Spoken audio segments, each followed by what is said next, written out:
दोस्तों 23 सितंबर को हमारा कक्षा 12वीं का रसायन शास्त्र केमिस्ट्री का त्रैमासिक परीक्षा का पेपर है। लगातार दोस्तों मैं आपको तैयारी कराते जा रहा हूं, इसलिए दोस्तों मैंने पहले ही आपको 2 अंक की, 3 अंक की, 4 अंक की महत्वपूर्ण प्रश्न बता दिए उत्तर के साथ। आई होप आपने तैयार कर लिए होंगे।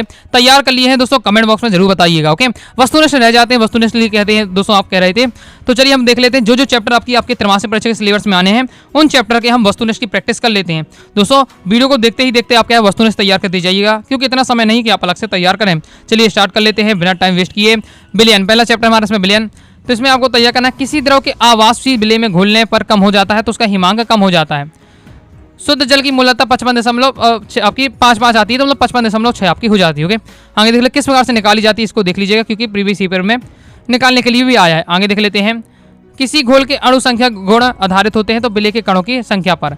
बाकी जो इंपॉर्टेंट है मैं उसी में फोकस करूंगा, बाकी आपको क्या पढ़ते ही जाना है। ओके, नेक्स्ट आपको देखना, निम्न में से कौन सा अणु संख्या गुणधर्म नहीं है, तो इसमें आपका हो जाएगा आपका पराशरण दाव, हिमांक अवनमन, बाष्प दाव में अवनमन, ये सभी आपके चारों के चार आपके क्या है। देखिए अणुसंख्या के गुणधर्म कितने 4 है, ये चारों के 4 के नाम दिए हैं, इसलिए आपके सभी क्या है आपके अणुसंख्या गुणधर्म। ओके, आगे आपका पीतल क्या है आपका ठोस विलयन होता है। आपका गैस की द्रव में विलेयता का नियम कौन सा नियम है, हेनरी का नियम है। ओके, क्या नियम कहता है कि गैस की द्रव में विलेयता उसके दाव के समानुपाती होती है, यानी आप जितना ज्यादा दाव बढ़ाते जाएंगे गैस की द्रव में विलेयता बढ़ती जाती है। आपका हेनरी का नियम होता है, याद रखिएगा, 2 नंबर के लिए भी महत्वपूर्ण। ओके, फिर आगे देख लेते। अब इसमें मोलरता निकालनी है, बस आपके मोलरता के फॉर्मूला रखेंगे, सिंपल है, तो आपका आ जाएगा सॉल्यूशन। जब मैं आपको इस चैप्टर बाय चैप्टर आपको important object, important question answer बता रहा था, तब मैंने आपको सभी प्रैक्टिस करा दी। ओके, अभी तो हम क्या है शॉर्ट में एक बार रिवीजन कर रहे हैं। ओके, आगे देख लेते हैं। आगे नेक्स्ट आपको तय करना है, 1000 ग्राम विलायक में विलय के मोलों की संख्या क्या है, मोलरता कहलाती है। ओके, फिर आपकी मोलरता की परिभाषा दी हुई है। मोलरता का मात्रा क्या होता है, मोल प्रति किलोग्राम विलायक। ओके, आगे नेक्स्ट आपको तय करना है, किसी गैस की द्रव में विलेयता डडेस के नियम के द्वारा आधारित है, तो हेनरी का नियम आधारित है। आगे 7 आ जाते हैं, इस प्रकार से हमारे 7 दी हुई है, जिसमें आपको तय करना है, अणु संख्या गुण विलय की प्रकृति पर निर्भर होते हैं, तो आपका 7 हो जाएगा, क्योंकि अणु संख्या गुणधर्म विलय की प्रकृति पर निर्भर नहीं करते, कणों की संख्या पर निर्भर करते हैं। ओके, नेक्स्ट हम देख लेते हैं, हिमांक में अवनमन विलय की मोलरता के समानुपाती होता है, बिल्कुल 7 हो जाएगा। बाकी इस प्रकार से सही जोड़ियाँ दी हुई है, स्क्रीनशॉट लीजिए और एक बार प्रैक्टिस कर लीजिए। आगे देख लेते हैं, एक शब्द में उत्तर। तो इसमें आपको दोस्तों नॉर्मलता का ज्ञात करने का सूत्र आपसे पूछा जा रहा है, तैयार कर लीजिएगा। दोस्तों नॉर्मलता, फॉर्मलता, पार्श्वमलता, सभी की आपको फॉर्मूला सूत्र तैयार कर लीजिएगा। क्वेश्चन आंसर में आपको सभी मैं आपको बता चुका हूँ। ओके, प्रदूषण को व्यक्त करने की जो इकाई होती है वो ppm होती है। ओके, तो ये हमारे इस बार से कंप्लीट हो जाता है। ये किसका व्यंजक दिया हुआ है, तो ये आपका राउट का व्यंजक है। फार्मिलिन क्या है, परिभाषा लिखिए, बोर्ड एग्जाम 2024 में आया था। ओके, तो ये आपका दिया हुआ है। विद्युत रसायन देख लेते हैं, चैप्टर हमारा विद्युत रसायन से कौन कौन से आपको तैयार कर लेना चाहिए। विशेष चालकता का SI मात्रा का आपसे पूछा जा रहा है, ओम इनवर्स, सेंटीमीटर इनवर्स। विद्युत का सबसे अच्छा जो सुचालक होता है वो होता है ग्रेफाइट, जबकि ग्रेफाइट आपका क्या है, आपका अधातु होता है। ओके, फिर भी ये सुचालक होता है, अब बाद होता है। ओके, आगे नेक्स्ट देख लेते हैं, सेल का स्थिरांक क्या है, सेल स्थिरांक होता है आपका L/A, इसका हो जाएगा सेल स्थिरांक। ओके, आगे है सेल स्थिरांक आपकी इकाई होती है सेंटीमीटर इनवर्स होती है, बोर्ड एग्जाम में अभी आ चुका है। ओके, विलयन की चालकता निर्भर करती है किस पर करती है, विकिरण पर निर्भर करती है। आगे देख लेते हैं। आगे नेक्स्ट आपको मानक हाइड्रोजन इलेक्ट्रोड जो सेल का जो विभव होता है, ओके, वो 0 वोल्ट होता है। लोहे में जंग लगना कौन सी क्रिया, संक्षारण की क्रिया है। आगे नेक्स्ट आपको तैयार, 1 फराडी में विद्युत का मान 10 कूलम होता है, तो आपका हो जाएगा 96,500। नेक्स्ट लोहे में जंग लगना किसका उदाहरण है, संक्षारण का उदाहरण है। विशिष्ट चालकता का इकाई क्या है, ओम इनवर्स, सेंटीमीटर होती है। सेल इनवर्स किसकी इकाई है, तो ये आपकी सेल स्थिरांक की इकाई है। इस प्रकार से दिया, तनुता बढ़ाने पर बढ़ती है तो आपकी विशिष्ट चालकता बढ़ती है। ओके, चालकता डेडेस का व्युत्क्रम है, तो प्रतिरोध का व्युत्क्रम होता है। एस्टिक अम्ल एक डेडेस विद्युत अपघट्ट, एक दुर्बल विद्युत अपघट्ट है। ओके, बाकी इस प्रकार से दिए हुए सभी तैयार कर लीजिएगा। 7 देख लेते हैं। गैल्वेनिक सेल में रेडॉक्स अभिक्रिया होती है, बिल्कुल 7 आपका हो जाएगा। एनोड पर इलेक्ट्रोड है जिस पर ऑक्सीकरण की क्रिया होती है, तो बिल्कुल आपका 7 हो जाएगा। आगे देख लेते हैं। आगे नेक्स्ट है, तांबे के बर्तन में नीले हरे होने का जो संक्षारण क्रिया का उदाहरण, ये भी आपका 7 हो जाएगा। फिर आपका दिया है सही जोड़ी, इसकी आपको प्रैक्टिस कर लीजिएगा, स्क्रीनशॉट आप ले लीजिए इसका। आगे देख लेते हैं, एक शब्द वाक्य में उत्तर देना है। ताप बढ़ाने पर विद्युत अपघटनी चालकता में वृद्धि होती है या कमी, तो यहाँ क्या होगी, आपकी वृद्धि होगी। नेक्स्ट आपको तैयार कर लेना है, वह अभिक्रिया क्या कहलाती है जिसमें ऑक्सीकरण और अपचयन एक साथ होता है। ऑक्सीकरण और अपचयन होती है, वो आपकी रेडॉक्स अभिक्रिया कहलाती है। नेक्स्ट आपको तय कर लेना है, मोलर चालकता का सूत्र, तुल्यांकी चालकता की इकाई। ओके, फिर आपको जंग का भी रासायनिक सूत्र आपको तैयार करके रखना है, कंप्लीट हो जाता है। नेक्स्ट आ जाता है डी एवं एफ ब्लॉक के तत्व के जो चैप्टर आने हैं वो भी इसमें हम क्या है इसमें कवर कर रहे हैं। ओके, आगे इसमें देख लेते हैं हम डी एवं एफ ब्लॉक तत्व में कौन कौन से तैयार करने चाहिए। Fe2 पॉजिटिव की आयन आयन में युग्मित इलेक्ट्रॉनों की संख्या कितनी होगी, 4 आपकी हो जाएगी। ओके, आगे देख लेते हैं। आगे नेक्स्ट आपको तय करना है डी ब्लॉक के तत्वों में सही कथन है, तो ये आपका ये सभी हो जाएंगे, क्योंकि ये क्या है, सभी धातुएं होती हैं, ये परिवर्ती संयोजकता भी प्रदर्शित करती हैं और रंगीन आयन भी बनाते हैं। ओके, आगे देख लेते हैं। आगे नेक्स्ट दोस्तों आपको तैयार कर लेना है। लैंथेनाइड श्रेणी में लैंथेनाइड हाइड्रोक्साइड की क्षारकता क्या घटती है, निम्न में से किस तत्वों में 5F स्तर के क्रम से भरे जाते हैं, तो एक्टिनाइड में भरे जाते हैं। ओके, आगे देख लेते हैं। एफ ब्लॉक के तत्वों को हम क्या है, अंतःसंगमण तत्व कहते हैं।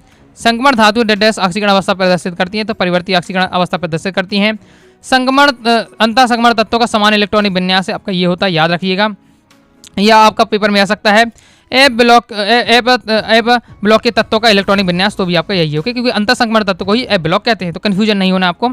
संगमण धातुओं के आयन क्या होते हैं, रंगीन होते हैं। आगे देख लेते हैं। आगे नेक्स्ट दोस्तों आपको तैयार कर लेना है। पी ब्लॉक के तत्वों को संगमण तत्व कहते हैं, तो आप असत्य हो जाएगा। ओके, ये हमारा कंप्लीट हो जाता है। आगे देख लेते हैं।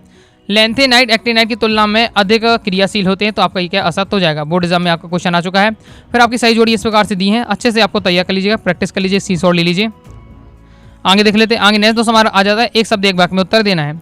ओके, देख लेते हैं इसे। तो डी ब्लॉक के तत्व को हम क्या है, संगमण तत्व कहते हैं। ओके, डी ब्लॉक को हम तत्व को हम संगमण तत्व कहते हैं। ओके, नेक्स्ट देख लेते हैं। नेक्स्ट हमारा संगमण धातुओं के लवण समानता रंगीन होते हैं, तो क्यों होते हैं, क्योंकि इसमें क्या है, अयुग्मित इलेक्ट्रॉनों के कारण होते हैं। एफ ब्लॉक के तत्वों का समान इलेक्ट्रॉनिक विन्यास, तो आपका ये होता है, याद कर लीजिएगा। आगे देख लेते हैं। आगे बढ़ने से पहले दोस्तों बताना चाहूँगा, अगर दोस्तों आप क्लास 12th केमिस्ट्री सब्जेक्ट की प्रॉपर रूप से तैयारी करना चाहते हैं, अनुराग सारी क्लासेस के केमिस्ट्री के कोर्स को ज्वाइन कर सकते हैं। कोर्स को ज्वाइन करने के लिए आपको 90 39 53 44 79 इस दिए गए व्हाट्सएप नंबर मैसेज करके आप क्या है, कोर्स के बारे में जानकारी ले सकते हैं और कोर्स को ज्वाइन कर सकते हैं। नेक्स्ट हमारा उपसहसंयोजी रसायन वाला चैप्टर, इससे देख लेते हैं। तो इसको दोस्तों आपको जो मैंने आपको कहा important question answer, important objective question वाली जो सीरीज डली है, आप क्लास प्ले लिस्ट पर जाइएगा, तो class 12 chemistry important question answer के नाम से प्ले लिस्ट है 2025 के नाम से, देख लीजिएगा। उसमें मैंने आपको समझाया कि ये सब कैसे निकालना पड़ता है। जैसे ये है संकुल डेड्रेस, ये संकुल आपका ये दिया हुआ है, इसमें आपको क्या है, बिलियन में कितने आयन उत्पन्न होंगे, तो इसमें क्या है 3 आयन आपके उत्पन्न होंगे। अब किस प्रकार से मैं सब आपको समझा चुका हूँ। अब IUPAC नाम मैंने आपको बताया, तो जरूर सीख लीजिए। 2 नंबर का यहाँ से क्वेश्चन जरूर आएगा, ऑब्जेक्ट में पूछा जाएगा, साथ ही 2 नंबर का क्वेश्चन तो आना ही है। तो इसमें IUPAC नाम बताना है, तो इसे देखिए यहाँ 4 लगा तो टेट्रा हो जाएगा, ये क्या लिखा है आपका कार्बोनेट है, तो आपको इन लग जाएगा कार्बोनिल हो जाएगा, और फिर निकल आपका हो जाएगा, और ऑक्सीकरण निकल की आप निकालेंगे। ओके, तो आपके हो जाएगी क्या है, 0 आपकी आएगी। ओके, इस प्रकार से।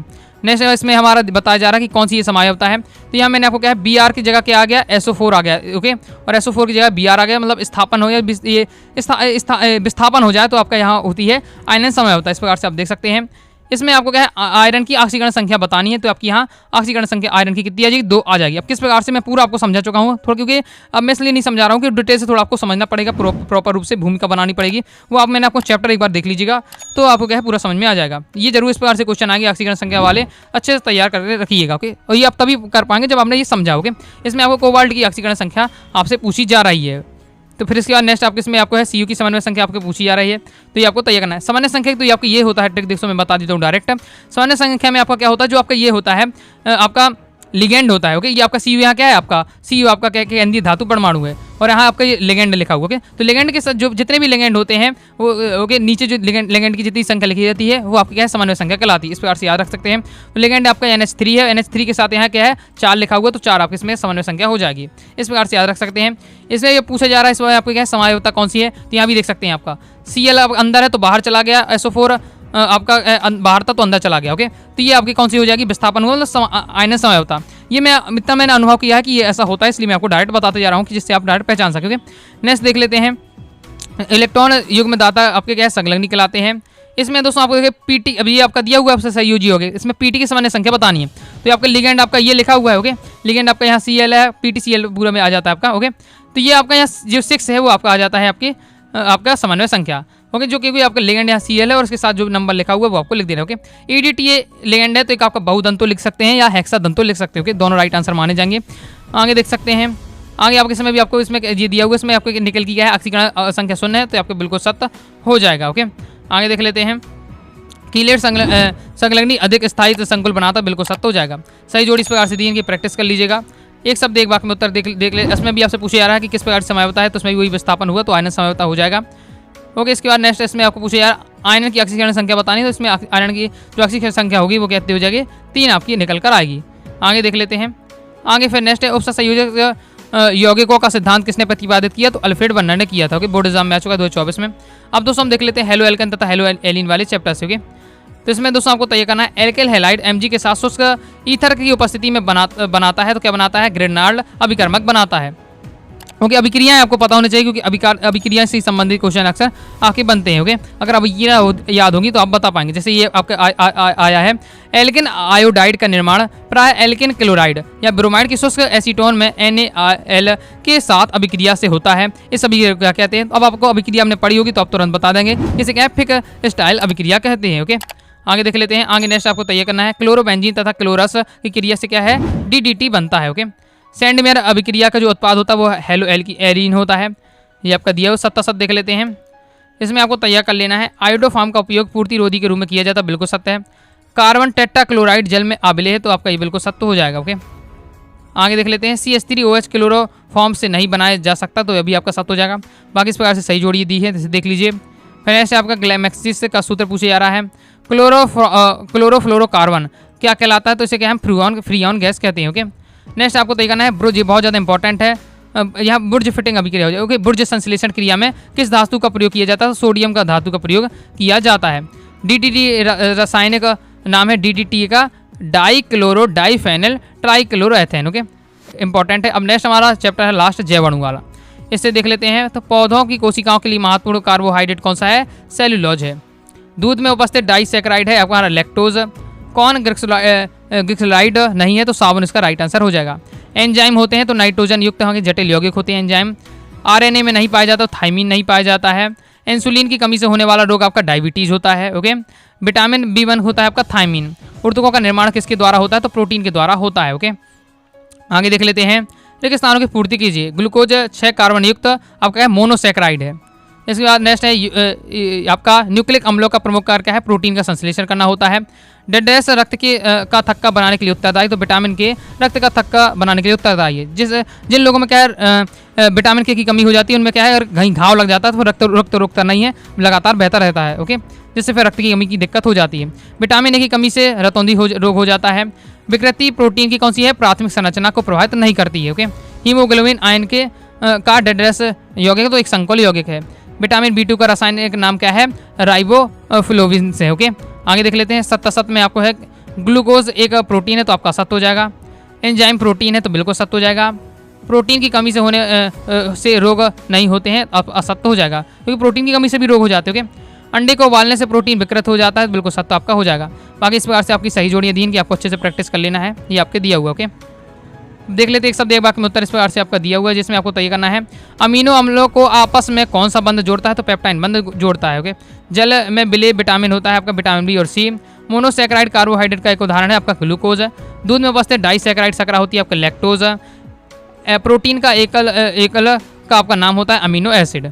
ओके, और बाल और ऊन तथा रेशम में उपस्थित प्रोटीन है आपका केराटिन और फाइब्रोइन। ओके, तैयार कर दीजिए। इस प्रकार से दोस्तों आपके जितने भी चैप्टर आने थे केमिस्ट्री के, सभी चैप्टर की मैंने आपको वस्तुनिष्ठ प्रैक्टिस करा दी। आई होप दोस्तों आपको वीडियो पसंद आएगी। और दोस्तों आपको वास्तव में मेरी मेहनत पसंद आई तो वीडियो को लाइक करके सब्सक्राइब जरूर कर दीजिएगा। साथ ही दोस्तों टेलीग्राम चैनल और व्हाट्सएप चैनल को ज्वाइन कर लीजिएगा। मिलते हैं नेक्स्ट वीडियो में, तब तक के लिए बाय बाय।